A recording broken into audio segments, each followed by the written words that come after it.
2년 가까이 일정이 당겨진 21대 대선 오늘로써 꼭 41일 앞으로 다가왔습니다. 국민의힘은 경선 4강이 가려지면서 또 한 번의 변곡점 맞았고요. 민주당은 남은 순회 경선의 지역을 향한 공약 경쟁이 치열합니다. 그런데 이른바 이재명 1강 흐름에 변화가 없습니다. 최근 이재명 전 대표의 지지율 50% 돌파하는 가운데 상승세를 탔다는 분석들이 나오고 있죠. 한때는 이제 이재명 대표의 지지율 박스권에 갇혔다 이런 얘기 나왔는데 옛 얘기가 돼버렸습니다. 리얼미터의 조사 결과고요. 4월 16일부터 18일까지 대선 3자 가상 대결 살펴보시면 이재명 대표가 이재명 후보라고 하죠. 54% 넘어가고 있고요. 나머지 이제 국민의힘 후보들 20%대 대표적으로 김문수 23.6, 한동훈 16.2, 홍준표 20.5, 3자 대결일 경우에 이준석 후보의 표 6% 정도 나오는 것으로 나타나고 있습니다. 자, 이종훈 평론가님, 박스권을 벗어났다. 진보층에서 지지율이 결집했다. 이 분석 하나 있고 부울경에서 올랐다. 그렇게 느끼십니까?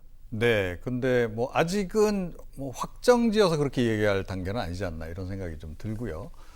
근데 이대로라면 뭐 이재명 후보 대통령 당선 확정입니다. 예, 그런데 제가 보건대는 최근에 경선이 지금 진행되고 있잖아요, 양당에서. 그거하고 좀 관련이 깊지 않나. 그러니까 민주당은 좀 어차피 지금 뭐 어대명, 구대명 이래가지고 지금 뭐 이재명 대표, 이재명 전 대표 중심으로 똘똘 뭉쳐서 표심이 지금 나타나고 있잖아요. 예. 그래서 이제 이게 그대로 여론조사에 좀 이제 반영이 좀 된 그런 상황인 것 같고, 열심히 전화도 받고 있는 거고. 보수 쪽은 좀 혼전 양상이잖아요. 아직까지 경선이.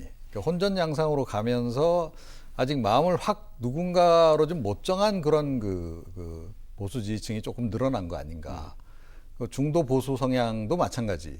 그래서 최근 국면에서는 오히려, 그러니까 얼마 전까지는 사실은 보수 지지층들이 똘똘 뭉치면서 탄핵 국면에는 그들이 좀 약간 과잉 대표되는 그런 측면이 있었는데, 지금 현재 국면은 약간 진보 지지층의 그 표심이 과잉 대표되고 있는 측면도 있다. 제가 너무 인색한지는 모르겠는데 한 5%포인트는 일단 깎아서 보는 게 맞지 않을까, 그렇게 생각합니다.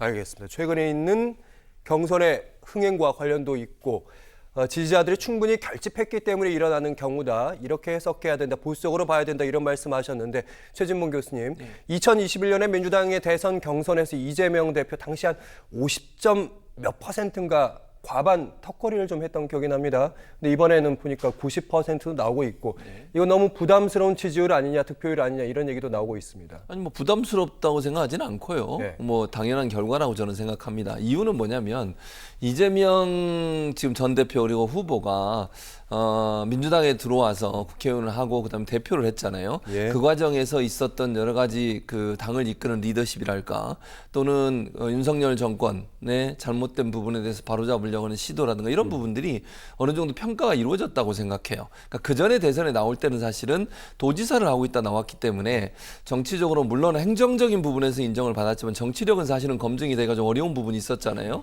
그런데 본인이 국회에 들어와서 대표로서 역할을 하는 여러 가지 과정들을 봤을 때 상당히 유의미한 성과가 많이 있었다고 생각합니다. 그리고 탄핵 정국에서 비상계엄 선포 이후에 그걸 막고 탄핵 정국으로 넘어가서 윤석열이 탄핵될 때까지, 윤석열 전 대통령이 탄핵될 때까지 보여준 리더십으로 보면 민주당이 아주 잘했다라고 하는 평가가 많다고 생각합니다. 그런 부분들이 저는 반영이 됐다고 생각해요.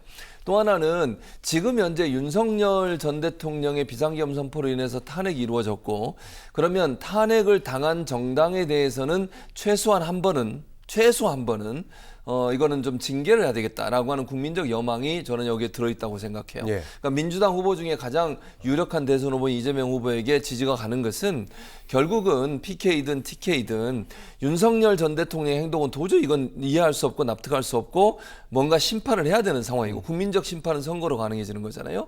그런 부분이 영향을 미치다 보니까 이재명 대표에 대해서 중도층이나 또 보수 진영이라 할지라도 이번만큼은 국민의힘이 좀 징계를 받아야 된다라고 하는 많은 여론이 형성되면서 이재명 후보에 대한 지지율이 끌어올려진다고 저는 보고 있거든요.